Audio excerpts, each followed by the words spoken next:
It was a night that seemed ordinary enough, until the clock struck midnight, and a scream tore through the silence, echoing in the shadows of the village. In a house where roses bloomed, and the scent of tea lingered in the air, something far darker had taken root. A murder, carefully hidden beneath layers of charm and deceit, was about to unravel, and one quiet woman with an uncanny ability to see through lies would be the only one to expose the truth. But what if the truth was worse than anyone could imagine? What if the murderer was someone you never thought to suspect? It was a quiet, almost eerily calm spring morning in St. Mary. The kind of day that seemed to hold its breath in anticipation, as though something just out of sight was watching. The sun hung low in the sky, casting elongated shadows that danced across the cobbled streets, warming the earth and drawing out the scent of new blooms. In a small corner of the village garden, Miss Marple was crouched down amidst the vibrant delphiniums, her gloved hands deftly pruning the unruly shoots, her wide-brimmed straw hat casting a soft shadow across her face. Her features, lined not only by age, but also by years of quiet observation, seemed at peace in the gentle stillness of the morning. There was a softness to her movements, a patience born of decades spent reading the nuances of human behavior, and yet there was also a sharpness beneath, an alertness that was always watching, always aware. The faint toll of church bells rang out in the distance, mingling with the low murmur of voices from the village square, the usual bustle of a sleepy English town on a spring morning. From somewhere nearby, Mrs. Banbury Scott's voice rose above the rest, her usual complaint about the rising cost of fresh eggs, cutting through the conversation like a familiar refrain.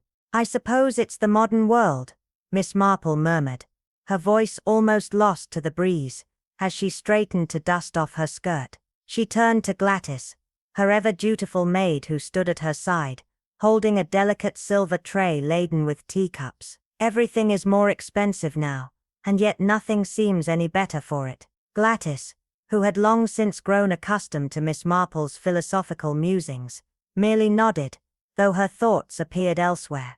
"Did you receive that invitation, ma'am?"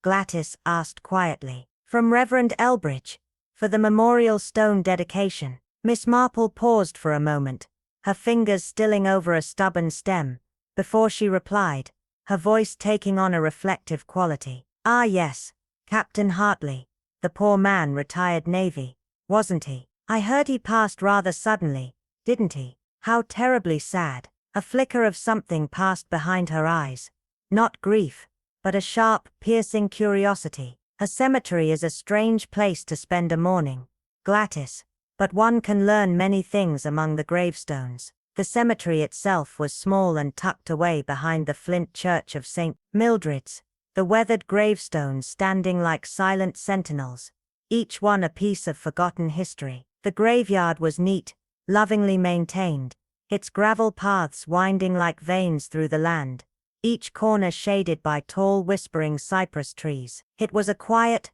peaceful place, a place where the past seemed to linger in the air, hanging heavy like the scent of the earth. Miss Marple, in her customary tweeds, arrived at the cemetery a few moments after the ceremony had begun, greeted by Canon Elbridge, a kindly man with a round face, who had known her since the war years. A modest crowd of villagers had gathered, some old friends, others strangers drawn by the unveiling of Captain Purcell Hartley's headstone. As the vicar's voice rose in prayer, the cloth was slowly lifted from the stone, revealing the simple but solemn engraving, "In memory of Captain Purcell Hartley, beloved husband, uncle and friend. The 8th of July 1878, the 8th of July 1952. He loved the sea." The vicar's words drifted on the breeze, barely audible above the soft rustling of the trees. The crowd stood in respectful silence, but Miss Marple's gaze was not on the words,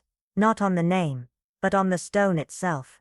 The edges were too sharp, too clean, as though they had been carved only yesterday. She felt a small shiver run down her spine, something that tugged at her sense of caution, a faint sense of unease she could not quite place. The moment the cloth was fully removed, an audible gasp rose from the rear of the crowd. Miss Marple turned, her sharp eyes narrowing as she caught sight of Mrs. Cora Penwick, an elderly bird-like woman who had lived in St. Mildred's for many years. Mrs. Penwick staggered slightly, her hand clutching the back of a nearby pew as her face drained of color. "That's not the same," she whispered hoarsely, her voice thin with disbelief. "That's not the one I saw before." A ripple of concern passed through the villagers, and before long the crowd was moving toward Mrs. Penwick, offering water, a chair, and the usual gentle assurances that her confusion was just a result of her age. "She's confused," Clara Hartley said softly, trying to mask the unease in her voice with a delicate smile. "Grief plays strange tricks on the mind, doesn't it?" But Miss Marple did not respond immediately. She stood quietly to the side, her posture composed, but her eyes sharp, taking in every detail. There was something in Mrs. Penwick's voice that did not sit right with her, an unmistakable certainty, a quiet trembling confidence that spoke volumes. Miss Marple had learned long ago that the fragile memories of the elderly were often far more reliable than the rehearsed words of the younger generation, and Mrs. Penwick's certainty now lingered in the air like a whisper that refused to be ignored. The ceremony ended soon after, the villagers dispersing with the polite murmur of respectful conversation, but Miss Marple lingered a moment longer, her eyes scanning the cemetery. There was something about this place, this village, something hidden just beneath the surface, something she could feel but not yet see. Mildred's,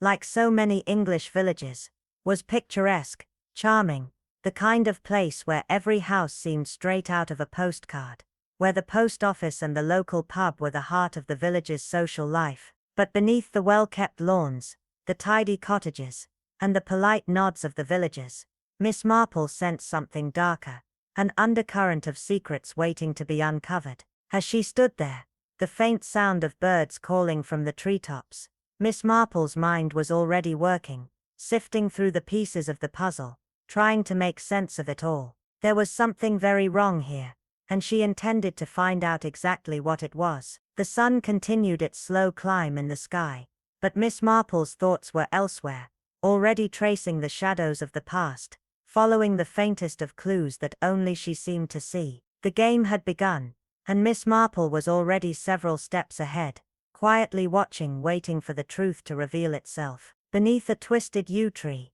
gnarled by time and wind, Miss Marple stood still, her silhouette framed against the chill of a 10:04 morning that felt older than its hour, as though the village itself held its breath. She moved quietly through St. Mildred's cemetery, eyes skimming the names and epitaphs with the soft reverence of memory. But it was the grave of Captain Ambrose Hartley that drew her gaze again and again, not merely for its fresh-cut lettering, too clean, too deep, but for the unsettled earth, the faint line of disturbance in soil that should have already sunken into quiet. From the porch of the stone church she caught a fleeting exchange.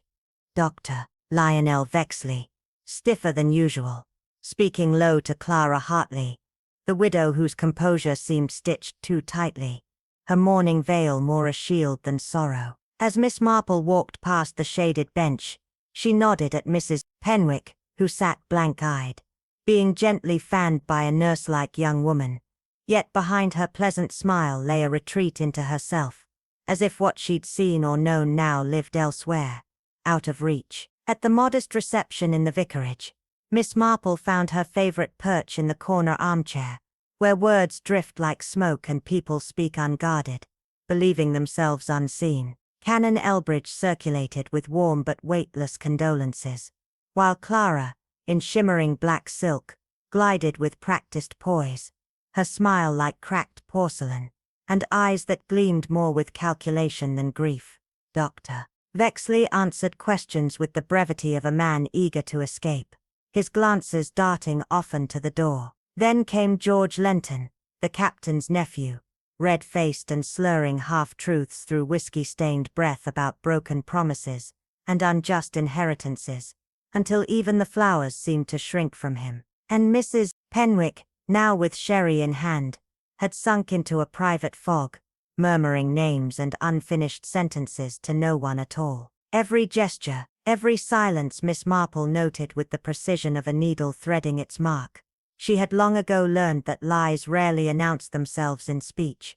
Rather they betray their hosts in posture, in glances that flee too quickly, in tremors of the voice where there should be stillness. That evening, as dusk poured like ink over headstones, Miss Marple returned to the graveyard, under the excuse of recovering a lost umbrella. No one questioned the habits of old women. Alone among the fading monuments, she stood once more at Captain Hartley's stone, now bare of ceremony, just granite and quiet. But her eyes caught what others had not, the border around the inscription faintly brighter, as though scrubbed or replaced, the earth at the base just soft enough to unsettle her certainty. She crouched, pressing a gloved hand to the ground, neither fresh nor fully settled. Something had been done here. Not recently, but not long enough ago. Gravestones, she mused silently, do not shift without cause. Something had been added, or perhaps removed.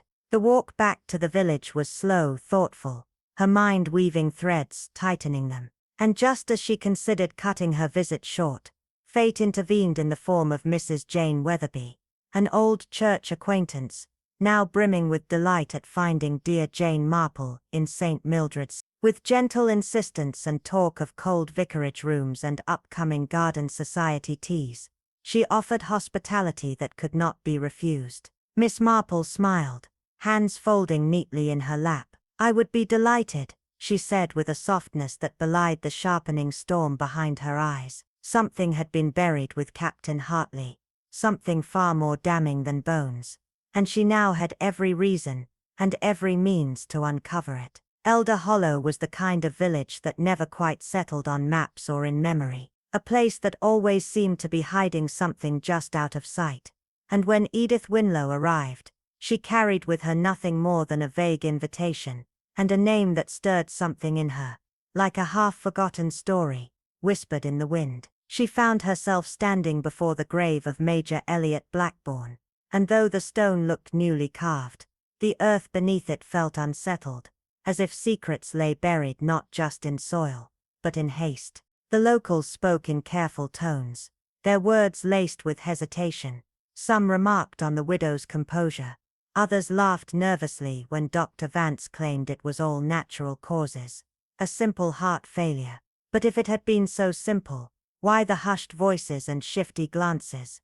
The next morning, Edith visited a small sunken cottage on the edge of the chapel grounds, where Mrs. Alva Dresch, a once lively woman now haunted by shadows, welcomed her with a distant knowing gaze. "I was the first to see it," she whispered, her voice a brittle thread. "It was the 7th of July. I remember it. Now it says the 5th.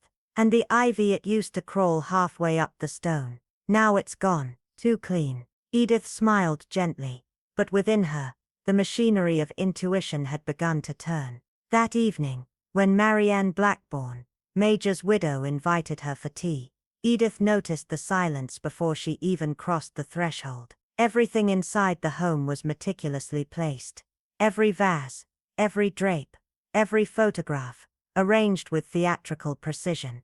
But the atmosphere held no warmth, just an unsettling absence. Marianne wore soft grey silk, her expression a practiced blend of poise and mourning, but her fingers betrayed her with the slightest tremble. When Edith casually asked, "Did the Major suffer much in the end?" the answer came swiftly, "Not at all. He passed in his sleep, peacefully." Vance was certain it was his heart.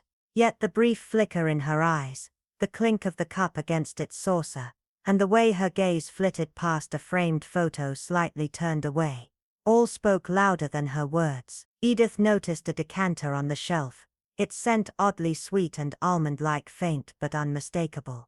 That night, under cover of darkness, Edith returned to the cemetery alone, running her fingers along the cold stone, and sensing not grief but urgency, as if someone had tried too hard to rewrite a truth. Near the base, she discovered a faint outline, like something had once been affixed there and hastily removed. Nothing about this death felt organic. Everything had been altered, adjusted, smoothed over with care, but the truth had a way of leaving marks. That night, Edith decided she would not remain a guest in Elder Hollow, but a quiet witness, Someone who would watch and wait until the mask slipped, until the lies unraveled, and the still cold ground gave up its secrets. Because in this place, where smiles were painted on and silence hung like smoke, the dead weren't the only ones with something to hide. In the shadowy heart of Milford-on-Dane, where old secrets nestled in hedgerows, and the wind carried the hush of whispers never quite spoken aloud,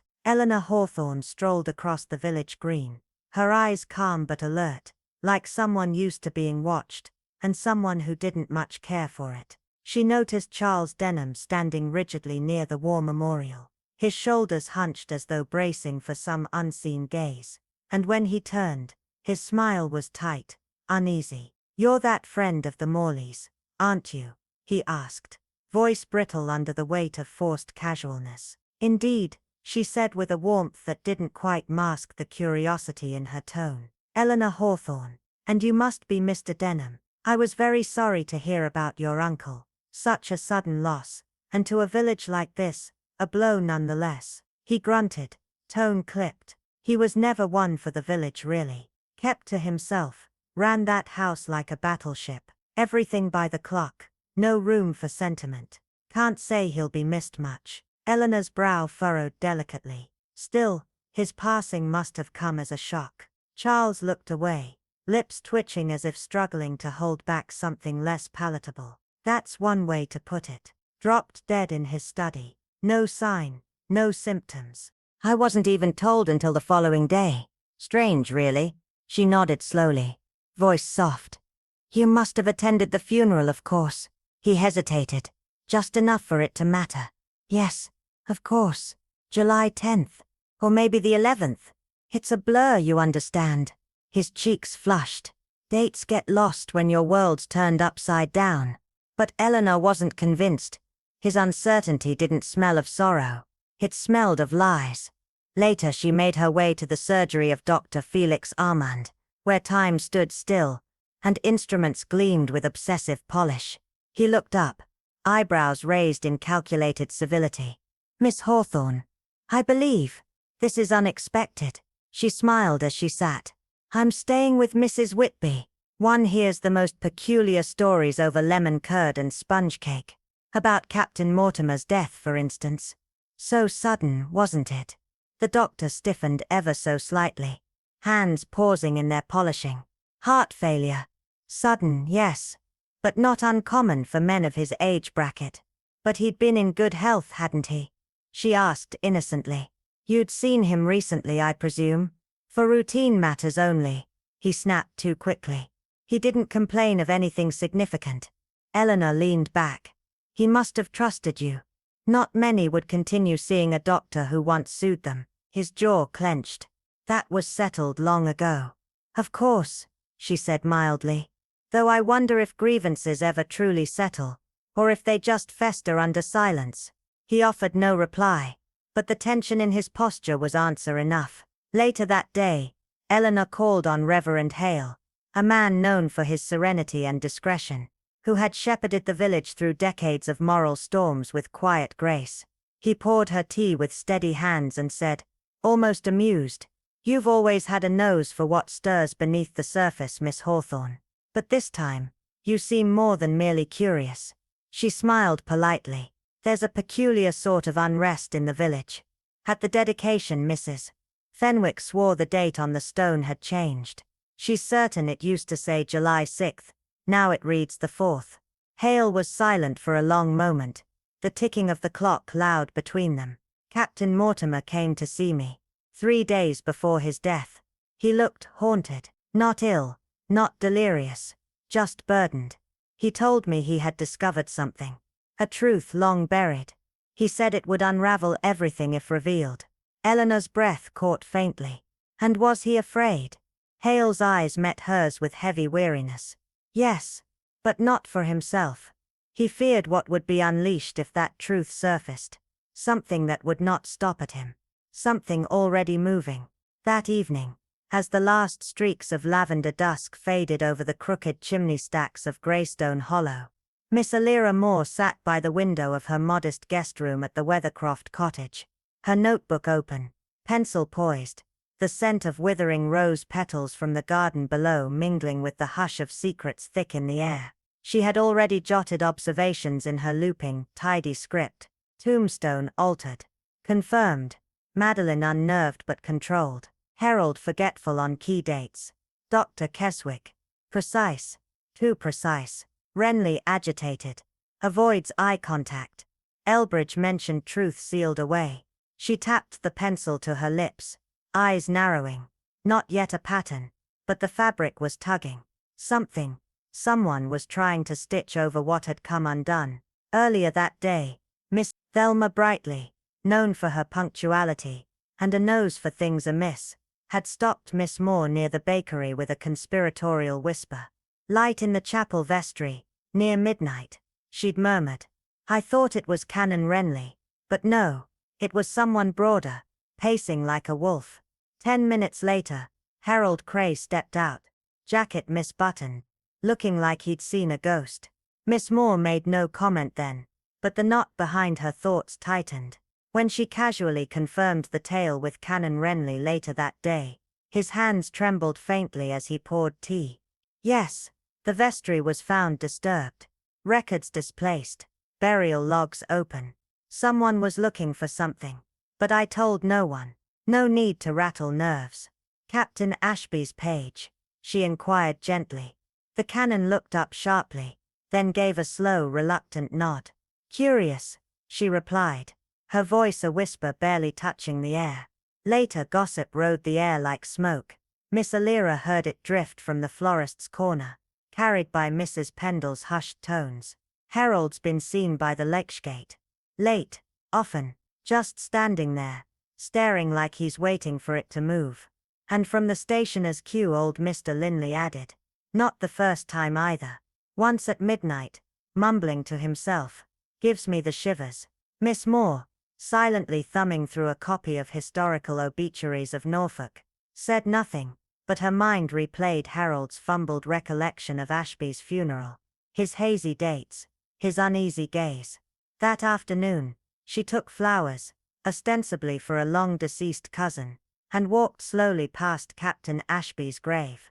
The earth was slightly scuffed, the ivy pushed aside, not newly dug but certainly touched. Someone had been here, not to mourn but to inspect. Harold Cray wasn't, she reflected, a man prone to nocturnal brooding, unless what lay buried was not resting easy. The next morning, before the town had fully stirred, Clara Ashby appeared at the vicarage steps, her gloved hands trembling as she held out a yellowed envelope. This was left in his study, she whispered. Dated the day before he died. It says someone new, someone from the old regiment. Her eyes filled, but her voice held. And he feared they'd come before he could set it right. Miss Moore took the letter, heart pounding. The silence around the village wasn't silence at all. It was the sharp inhale before revelation. The morning fog clung low to the hedgerows of Elmridge Hollow as Mrs. Tamsin Crowthorne, widow to the late naval historian Benedict Crowthorne, arrived unannounced at the vicarage, clutching a pale blue envelope in gloved hands that shook just enough to betray nerves masked behind her usual polished restraint. I found it behind a false panel in Ben's desk, she whispered, her voice barely above the murmur of leaves in the wind. I believe it was meant to remain hidden. Reverend Ainsley accepted the envelope with reverence, unfolding its contents slowly, his expression unreadable. Miss Honoria Pym, seated nearby with her embroidery, and her famously acute perception, watched over the rim of her teacup, the pattern of her stitching momentarily forgotten. The letter was brief, elegant, too elegant. My dearest Tamsin, I have made my reckonings. The past does not haunt me, but it clings like fog on a ship's deck. I must set things in order, even if the tide pulls me under. What follows is not abandonment, but liberation. You will understand, in time. Tamsin pressed a hand to her lips. It sounds like, she hesitated, a goodbye of the final sort. Honoria said nothing, but her eyes flicked to the slanted signature, Benedict's name, but lacking the usual tremble of his arthritic scrawl.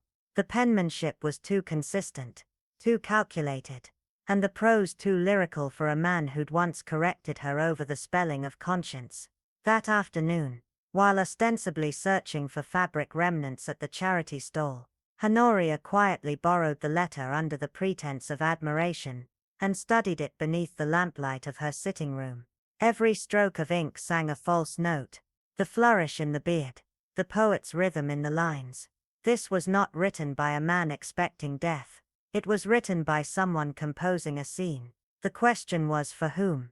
Days later, as whispers spiraled through the village like wood smoke, it was Elias Thorne, the groundskeeper of Elmridge Cemetery, who stumbled upon the most damning image. Tamsin herself, crouched at the base of her husband's grave at dawn, her hands muddy, a trowel half buried in loose soil, eyes wild and startled like a fox caught in the henhouse. "I dropped my brooch," she claimed with a brittle smile that cracked around the edges. "One of the old ones, his favorite. Sentimental. You understand." Elias said nothing, but reported the scene at once. And by midday, the drawing room of the vicarage had become the unofficial center of speculation. "She's hiding something," muttered the grocer's wife, "or digging it up." Others whispered darker theories.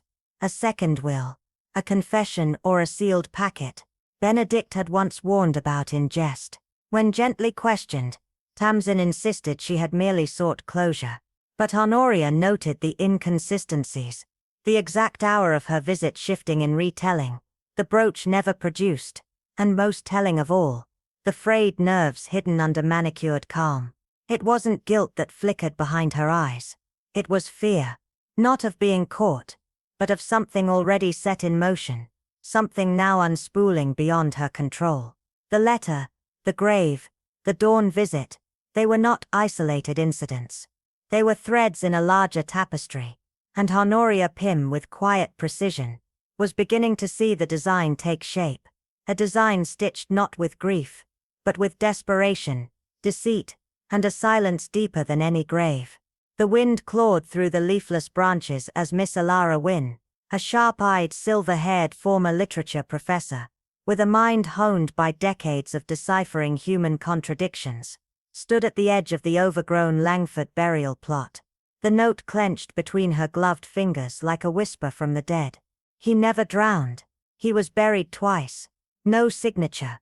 Only a single date. March 3rd. The day Sir Alistair Langford had vanished 10 years ago under the pretext of a storm-tossed sea voyage. The village accepted the loss quietly, consoled by a tasteful memorial stone erected by his widow, Lady Helena, beneath which no coffin was ever laid. But to Alara, who had known Helena in younger, more reckless years, something always felt artificial about the entire tale, too tidy, too swift. Her suspicion deepened when the aging sexton, Mr. Broomley, mentioned offhand during tea that the Langfords' gardener, Thomas Bligh, a mute man known for his loyalty, had been abruptly dismissed a week after the memorial was unveiled, accused of stealing items of spiritual significance.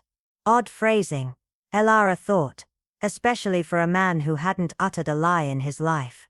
Compelled by something deeper than curiosity, she visited the gravesite again, this time under the guise of documenting epitaphs for the Historical Society. There, amidst the curling brambles and toppled angel statues, she noticed what no one else seemed to: an absence where presence should have been. The grave's edge, once tangled with ivy and moss, was now bare, scrubbed clean to the stone's base, as though something had been hidden beneath it, or more chillingly, erased. Accompanied by her trusted friend, Dr. Isaac Fleet, a pale, perceptive man with a love of patterns and poetic inconsistencies, they examined the epitaph carved on Sir Alistair's cenotaph, "At peace beneath the waves." But Helena despised the sea, Isaac whispered, remembering a letter she'd written in college blaming the ocean for her brother's death. She never would have chosen those words. Their unease turned to quiet alarm when a visit to Ewan Pell, the gruff village stonemason, revealed a detail previously unknown. Lady Helena had commissioned a second stone, just 8 months after the first, claiming a typographical error in the birth date. She'd paid extra to have it completed discreetly, then demanded the original be destroyed completely to avoid confusion. a request so unusual that even Pell had balked. She didn't want it stored, didn't want it seen. Just gone, he said, scratching at the dust on his apron. Days later, a group of children playing by the old cliff path discovered a broken headstone shoved into the underbrush near the Langford woods. Elara, heart pounding, examined it and found the dates didn't match the current stone. The death date was 6 days earlier, aligning not with the storm Helena claimed had taken him, but with the very week she vanished without explanation, saying she was tending to a sick cousin in Devon. That cousin, Elara soon learned, had died 3 years earlier. Now with the original monument unearthed, the puzzle began to shift. What had Helena really done in those 3 unaccounted days? And why falsify a death? Was Sir Alistair truly dead when the first stone was laid? Or was he only silenced afterward, once some inheritance, secret or betrayal, had been brought to light? And what of the gardener, who saw everything yet could say nothing? Elara sat at her desk that night. Beneath flickering lamplight, the anonymous note now pinned beside a map of the Langford estate, her eyes drawn to the one piece yet unplaced, the cellar beneath the chapel, sealed shortly after Helena's return, for structural concerns. The story the village had swallowed was beautiful, romantic and convenient. But Elara Wynne, a woman who had long ago learned that fiction is merely truth in a prettier dress, had no intention of letting it stand unchallenged. For someone had rewritten the ending of Sir Alistair's life, and she intended to uncover the original draft. Eleanor Greaves stood once more before the grave of Dr. Charles Adderley, the chill of the overcast afternoon brushing against her coat, as the wind whispered through the crooked branches above, their fingers skeletal against the pale sky, a sky too calm for a truth so deeply buried. The marble headstone gleamed unnaturally white, untouched by time or nature, while the graves flanking it sagged slightly, cracked with lichen vines curling possessively over the inscriptions like time's slow embrace. But Adderley's stone, clean, crisp and precise, stood defiant, as if time had been forbidden to touch it. Eleanor knelt subtly, her gloved hand brushing the soil near the base. It was looser than expected, paler too, lacking the settled firmness of 6 undisturbed months. Ivy, she knew, didn't simply disappear.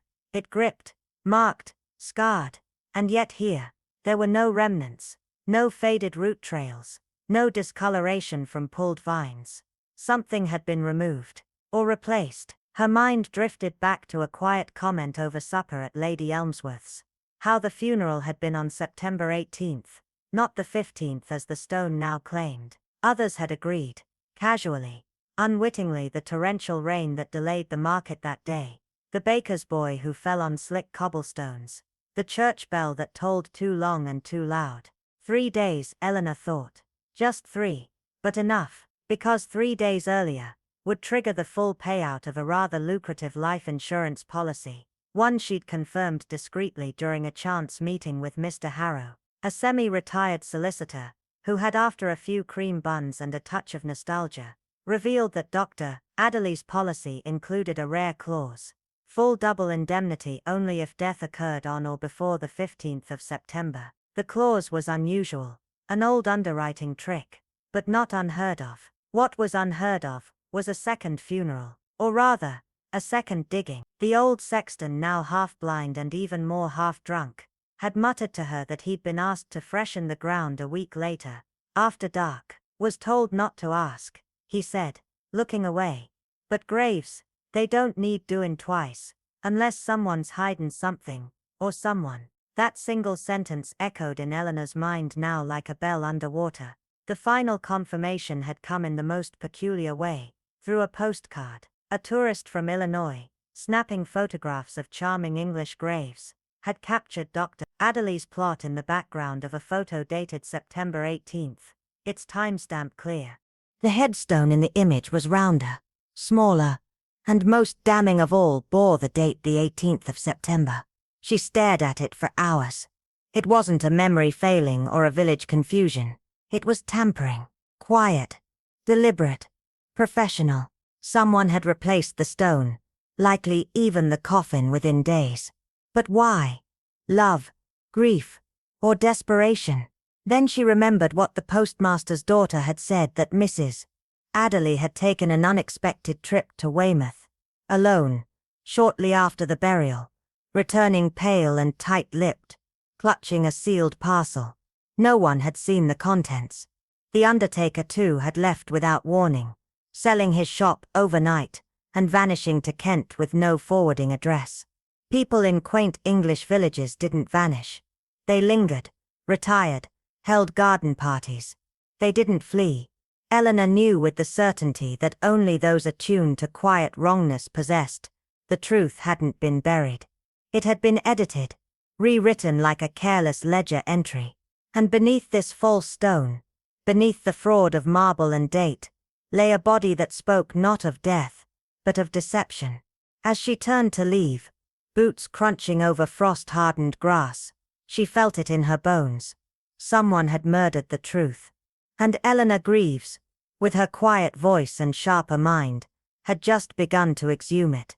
The air in Bramble Hollow that morning felt strangely thick, as though the village itself were holding its breath beneath a sky too still for comfort. Clouds hung heavy like secrets waiting to collapse. Lydia Harrow walked the winding path behind St. Michael's Chapel, boots brushing through ivy and brittle leaves, the cemetery wild and whispering with things left unsaid. She didn't come to mourn her cousin Ellis, not truly, but to study, to observe what others ignored. His grave, new and disturbingly pristine, bore a date that prickled at her instincts, July 8th. But she knew with certainty, confirmed by multiple accounts at the Crown and Barrel, that Ellis was still laughing over brandy on the evening of the 9th. And then there was Marian, his widow, graceful, composed, draped in soft grays and pearls, her eyes dry even when her voice cracked. Something about her grief felt rehearsed, as if she performed sorrow like a well-remembered role. The villagers had been fooled, so had the vicar, the solicitor, even the doctor.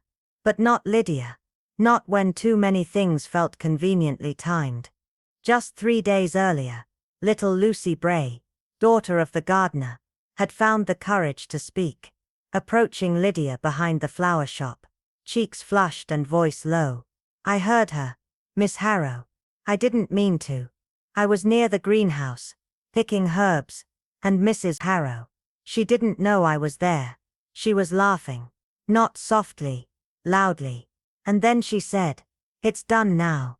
They'll never think to dig there.'" Lydia had placed a hand gently on Lucy's shoulder, offering comfort, but her mind had already begun to race. That night, alone in her temporary lodging above the old bakery, Lydia sat at her desk and opened her notebook. In her precise analytical script, she began documenting details that had begun as whispers and were now becoming a noose of evidence. Gravestone altered. Original had ivy motif. New one ordered by Marian. Discreetly. Paid in cash. Witnesses confirm Ellis was alive July 9th. Insurance clause. Double payout. Only if death occurred before midnight July 8th. Letter discovered by Marian.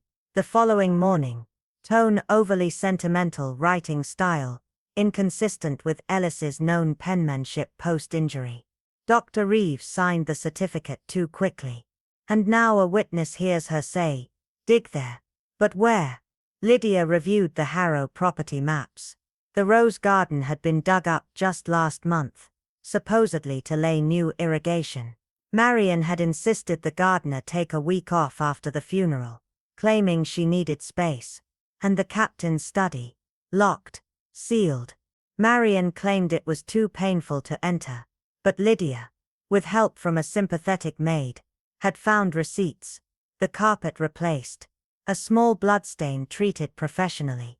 None of this had been shared with the constable. That same evening, Lydia walked past the chapel again under a bruised violet sky, and watched the fog slip low across the gravestones, like a living thing.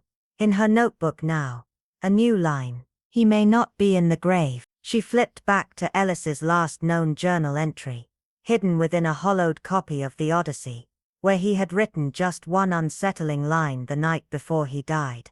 She brought the nightcap herself tonight. smiling more than usual. Lydia stared at that sentence long and hard. That nightcap had been the key. Slipped into routine. Masked by trust. She closed her notebook slowly, then stared into the dark as the first drop of rain struck the pane. Lies could be wrapped in lace and lavender, but they still left stains beneath. Marian had been careful, clever even, but she had forgotten one fundamental truth. Bodies decay, but guilt grows like ivy, pulling down stone over time. And Lydia, sharp-eyed and patient, had no intention of letting this one stay buried. No one had thought to question the date.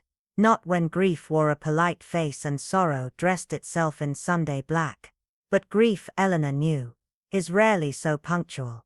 In the quiet folds of Elmridge, where curtains twitch with whispers, and the graveyard blooms are replaced with clockwork regularity, the death of Captain Blake had come and gone like a summer storm. Loud in its arrival, then forgotten in its aftermath. He had supposedly died on the 8th of July, a date that unlocked not only the terms of an insurance clause, but also the keys to his vast estate, conveniently settled in his wife Cecilia's name. And yet things rarely align so neatly without a little assistance. It was not the will, nor the doctor's signed papers, that first tugged at Eleanor's suspicions, but rather the quiet refusal of ivy to creep across the freshly polished headstone. Nature, unlike people, resists lies. And so in the soft amber glow of the vicarage drawing room, where gentle tea circles once debated jam recipes and psalms, Eleanor called a meeting. Officially it was to discuss a memorial for the dearly departed captain, and officially it was a storm waiting to break. Present was Cecilia Blake, poised and perfumed, her eyes unreadable but too still. Mr. Lennox, the solicitor, with his habit of over-explaining small things and avoiding large ones. Dr. Merrin, whose medical ethics had long since dulled under pressure. And Reverend Gale, always looking heavenward, when earthly guilt became too heavy. Eleanor served tea herself, her movements graceful, her silence deliberate. Then as the grandfather clock struck 5, she spoke. "I've been reflecting," she said, her voice gentle but firm, "on the nature of truth and the curious way it tends to surface, no matter how carefully it's buried." A hush followed, subtle but suffocating. "Captain Blake's passing," she continued, her eyes scanning the room like candlelight, "was very well timed. July 8th. A date that granted significant advantage. And yet, a letter was found days later, tucked into an old desk lining, written in a hand so fluid, so composed, quite unlike the trembled writing of a man whose arthritis made even signing checks a torment." Dr. Merrin shifted. Cecilia blinked. Once slowly. "I wonder," Eleanor said thoughtfully, "whether the letter was written by the captain at all, or for him. And whether his death occurred not on the 8th, as claimed, but later, perhaps on the 10th, when the house was unusually quiet, and the maid was dismissed early. The day a neighbor swore she saw Cecilia in the garden, weeping, though the funeral had already passed." She let the silence thicken. "There was a brandy glass in the study," she added, "still full. Strange for a man who never left a drink untouched. And beside it, a bowl of sugared almonds, one of which was found bitten, not swallowed. You know, bitter almonds are the scent of cyanide, though the flavor can be masked if one is desperate enough." Lennox cleared his throat, his fingers fumbling with his sleeve cuff. "Then there's the gravestone," Eleanor said softly. "Polished and engraved within hours, before the soil had even settled. An unusual rush, unless one were eager to preserve a particular narrative in stone." She leaned forward just slightly, her voice now quiet as a held breath. "I don't accuse. I simply observe. That grief can make us desperate. That money, even more so. And when the two meet, sometimes a date is altered, a letter forged, a truth silenced beneath polished granite." Cecilia's lips parted slightly, but no words came. Her eyes locked with Eleanor's, an unspoken exchange, sharp as broken glass. Some say the dead can't speak, Eleanor murmured. But I've found they do through ivy that won't grow, through glasses left untouched, through silence that grows too loud. The fire crackled, and outside the wind stirred the hedges like breath beneath a shroud. And in that moment, no one doubted what Eleanor had seen. Not with her eyes, but with the part of the soul that recognizes when something sacred has been profaned. Truth, she thought, does not need to knock. It waits, and then it rises. Miss Marple's eyes remained fixed on Clara, her gaze unyielding, as though she could see through the layers of composure that Clara had so carefully built around herself. The silence in the room was thick, almost suffocating, broken only by the soft ticking of the vicar's mantel clock. She took another slow sip of her tea, her fingers steady, before setting the cup down with a quiet clink, breaking the stillness. "Mrs. Hartley," she began, her voice smooth but cutting, "you've spent a great deal of time cultivating an image, haven't you? An image of a grieving widow, heartbroken by the tragic death of her husband. But beneath that facade lies a different story. A story of manipulation, a story where dates are altered, stones are replaced, and lives are forged for the sake of greed. A story where time itself becomes a tool in the hands of someone who is willing to bend reality to their will." Clara's throat tightened, and her hands, which had been resting on the armrests of her chair, began to clench.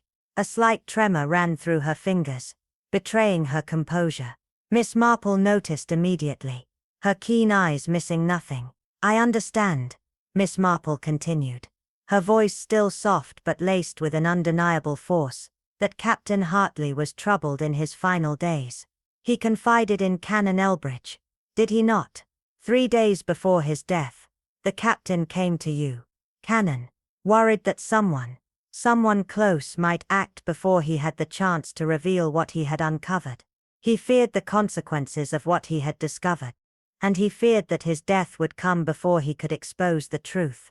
The Canon, seated beside Miss Marple, shifted uneasily in his chair, his face clouded with the weight of those final conversations. "But did you listen, Mrs. Hartley?" Miss Marple pressed on, her voice barely above a whisper, yet every word was as sharp as a knife.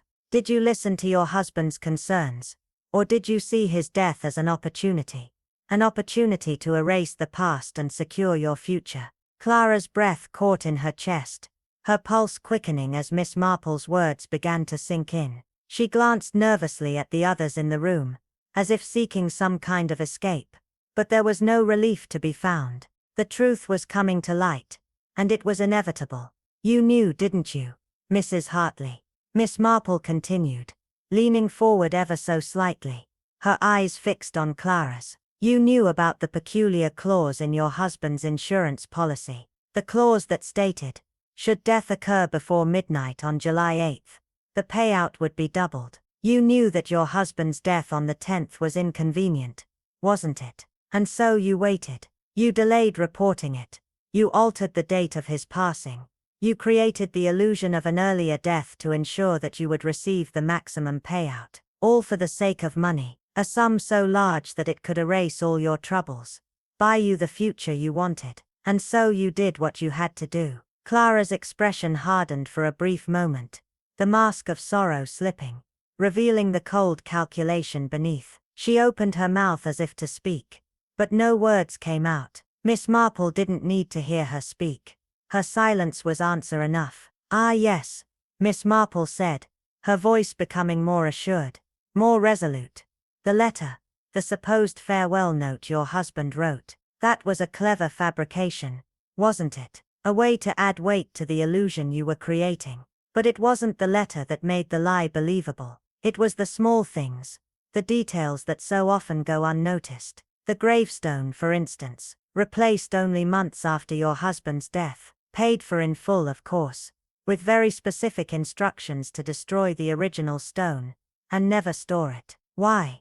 Because the original stone bore the correct date, the 10th of July, the very date your husband died. But the new stone, the one you ordered to replace it, bore a different date, a more convenient date, the 8th. The date that would allow you to claim the insurance benefit that doubled if death occurred before midnight on that day. Clara's face paled further, her lips trembling. But still she said nothing. Miss Marple's voice grew softer, almost tender, as she added, "But you see, Mrs. Hartley, it's the small things, the replacement of the gravestone, the cleaning of the ivy that once climbed its base, the change in date, that reveal the truth. These are the acts that expose the depths of your deception, and in your desperation to secure a financial future, you changed the date. You created a new version of reality, a version that suited your needs. But there was one thing you didn't account for." Miss Marple paused, her eyes narrowing slightly, as if she were waiting for the final piece of the puzzle to fall into place. "You didn't account for the doctor, did you? You didn't account for the fact that the doctor, the one who confirmed your husband's death, might have been too grief-stricken to notice the discrepancy, to question the altered timeline. It was a minor oversight on your part, but one that proved crucial." Miss Marple sat back again,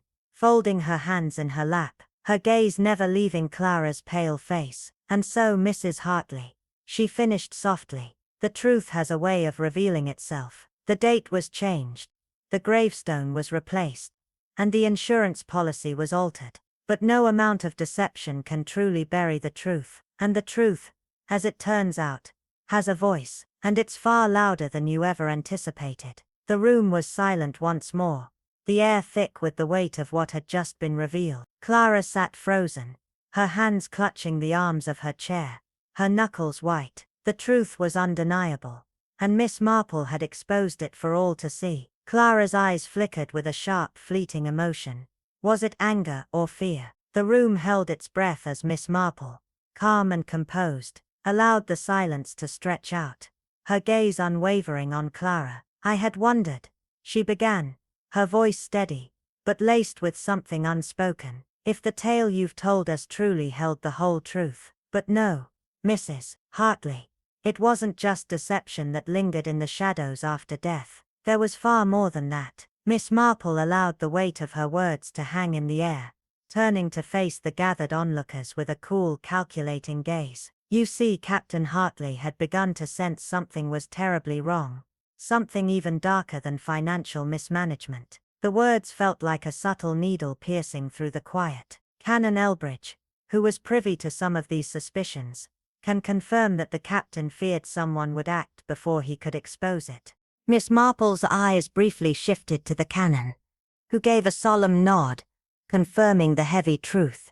A chill ran through the room as Miss Marple continued. "The captain had begun to suspect embezzlement, didn't he? He noticed something off in his estate, his accounts. And Clara, you had full access to those records." The room seemed to tighten around Clara, the walls closing in, her composure beginning to fracture. Whispers spread through the solicitors, murmuring of sums that didn't quite add up, of discrepancies too large to ignore. Miss Marple added, her voice soft yet sharp, like the edge of a blade. Clara's breath caught in her throat as she felt the net closing around her. The pieces of the puzzle were slipping into place with a finality she couldn't escape. Miss Marple, relentless, continued, "I believe the captain confronted you about it. I believe you argued fiercely. But then that evening," she paused, letting the silence grow thick with implication, "you poured him his usual brandy, but with a quiet, deadly addition." The suggestion hung in the air, and Clara's face drained of color. "There was no autopsy," Miss Marple remarked casually, though every word seemed to strike like a cold gust of wind. "Doctor Vexley, so concerned with the captain's heart condition, issued the death certificate swiftly, not bothering with deeper investigation.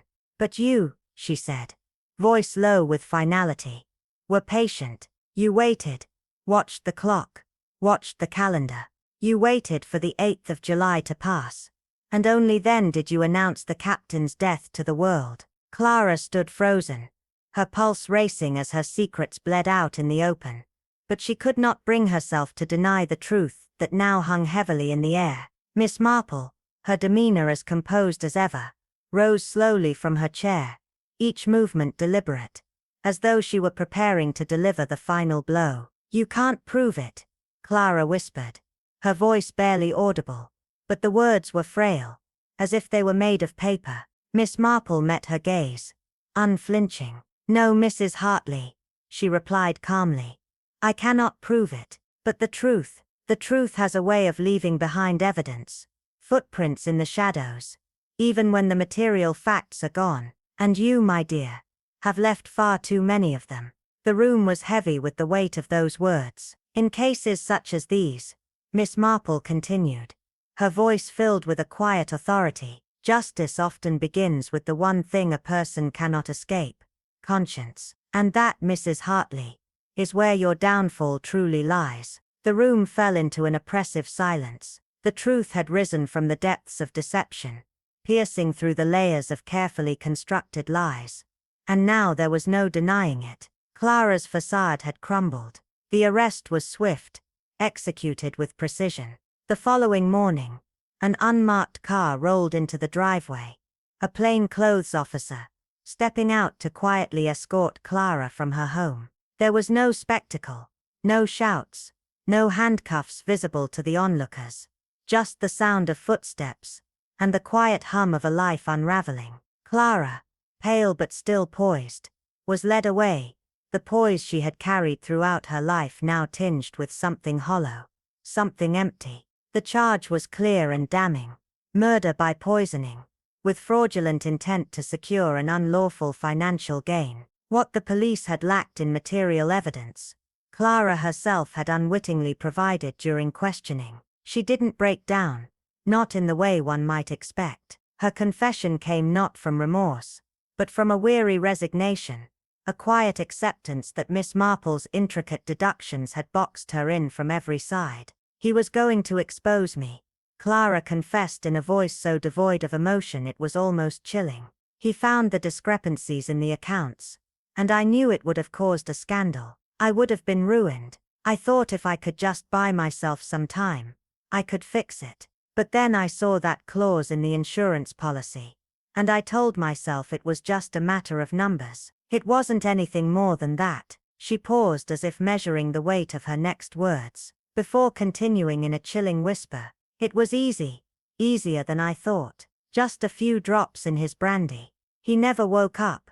The room seemed to hold its breath as Clara's confession echoed, leaving the others stunned in its wake. The charming widow, once a picture of grace and dignity, now stood revealed as something far darker, a woman who had sacrificed love for greed and silence for self-interest. The truth had exposed her as a cold, calculating individual, whose actions had been driven not by love or loss, but by an insatiable desire for more. With Clara's confession came the lifting of suspicion from those who had been falsely accused. George Lenton, who had been the subject of whispered accusations, now stood free of the shadow of doubt. Miss Marple, ever kind in her wisdom, spoke softly to him as he prepared to leave the vicarage. "You were right to feel uneasy, Mr. Lenton," she said, her voice filled with quiet understanding. "But I believe you were wrong to search alone." George offered a rueful smile, humbled by the truth that had been laid bare. "I thought she had forged a will," he admitted. "I never imagined it was something far worse." He would return to London in the coming days, somewhat chastened but with his name restored. As for Mrs. Penwick, her reputation was fully reinstated. Where once her memory had been questioned, it was now clear that she had not been suffering from senility, but had instead been sharper than most had realized. The ivy, the date, the unease, all of it had been part of the puzzle, and Miss Marple's quiet and meticulous investigation had uncovered it all. With the final piece of the puzzle in place, justice had been quietly, but undeniably, served. The story of Clara Hartley would fade into the shadows, but the lessons it carried would linger in the minds of all who had witnessed the unmasking of her deceit. Clara had always maintained an air of unshakable grace. She smiled at every inquiry, with the same calm precision, though in her eyes lingered a glimmer of something guarded, something calculating. "I might forget where I've placed my spectacles," she would say, "but never forget the grave that once stood tall, only to have its face change overnight." That was her defense, her charm, a woman who could feign fragility, but hid a mind sharp enough to carve through lies. When the truth was finally revealed, when the dark thread of her deception unraveled, it was as though an ancient heavy cloak had been removed from the village's shoulders. But even as justice quietly claimed her, another truth began to surface, one that carried a more subtle weight. The village was silent, holding its breath, as Miss Marple sat across from Canon Elridge in the warmth of his study, the glow of the fire flickering in her thoughtful gaze. She sipped her tea slowly, savoring its warmth, while the embers of the investigation smoldered in the distance, fading but not yet fully extinguished. "It's strange," Canon Elridge remarked, pouring another cup of tea. "The Vic, she was so poised, so charming. Clara always wore it well." Miss Marple gave a knowing nod, her eyes narrowing with quiet understanding. "Charm can often be the most deceptive of masks," she replied, her voice soft but layered with years of wisdom. "The truly dangerous rarely show themselves as such. It's the art of subtlety, of concealment, that one must be most wary of." Canon Elridge leaned back in his chair, the quiet admiration in his gaze, not for her age, but for her insight. "And yet you saw through it, even before we understood the full depth of it. You were there at the edges, noticing." "I observed," Miss Marple corrected gently, her smile small but wise. "The ivy creeping over the gravestone, the angle of the inscription, a single letter in the correspondence. Small things really. But evil." She paused, the weight of the word hanging between them. "Evil is almost never loud. It whispers, and one must listen carefully to hear it." The canon, struck by the simplicity yet profundity of her observation, raised his teacup in a silent toast. "To patterns, then," he said, his voice tinged with respect. "And to ivy," Miss Marple added with a slight smirk, "and to those who, despite all, still bother to notice when it starts to climb." They sat there for a moment in companionable silence, the shadows of the fire flickering softly against the walls. The village had returned to its usual pace, the sense of foreboding having lifted, but Miss Marple's thoughts were elsewhere. As the embers burned lower, her mind turned inward.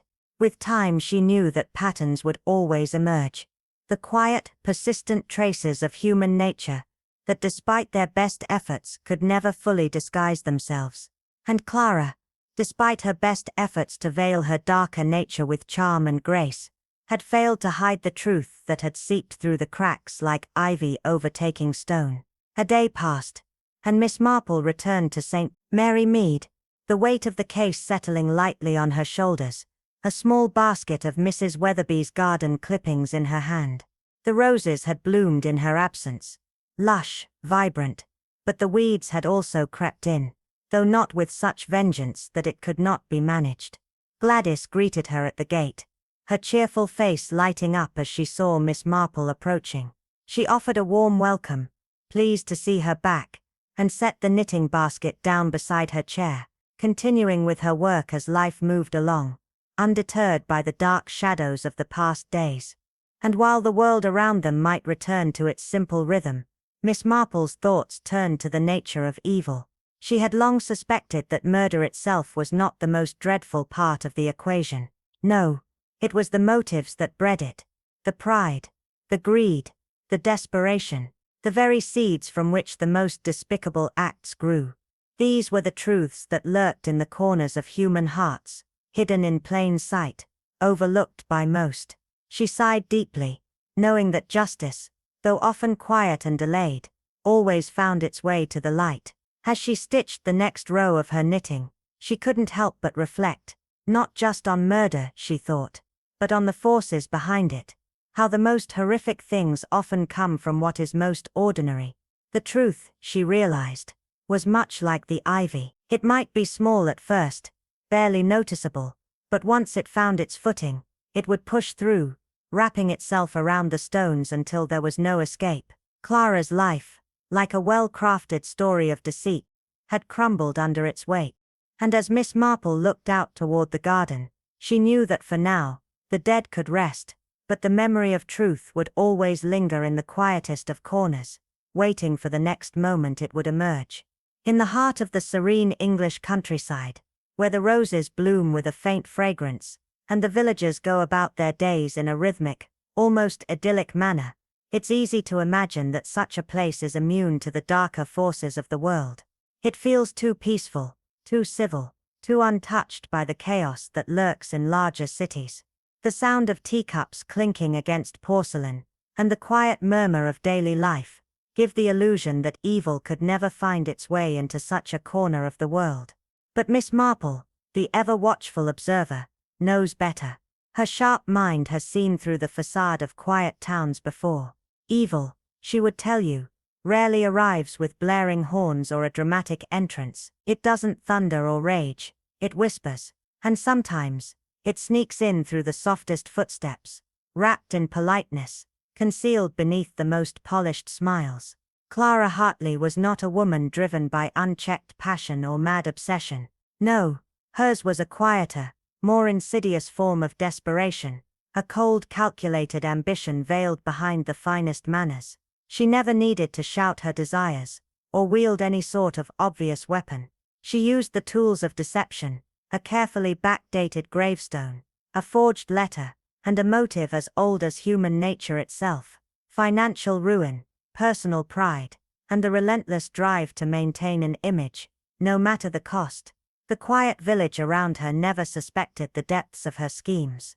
Clara's charm, her calm demeanor, her sophisticated exterior, all of it was designed to lull those around her into a false sense of security. Who could suspect such a gracious woman of harboring dark intentions? She wove her web so skillfully, that even the sharpest minds might have overlooked the small details, the ones that, when pieced together, revealed her true nature. And yet in the end, it wasn't the authorities, nor the polished investigations of Scotland Yard, that uncovered the truth. It wasn't the flash of badges, or the crackle of a courtroom that revealed her machinations.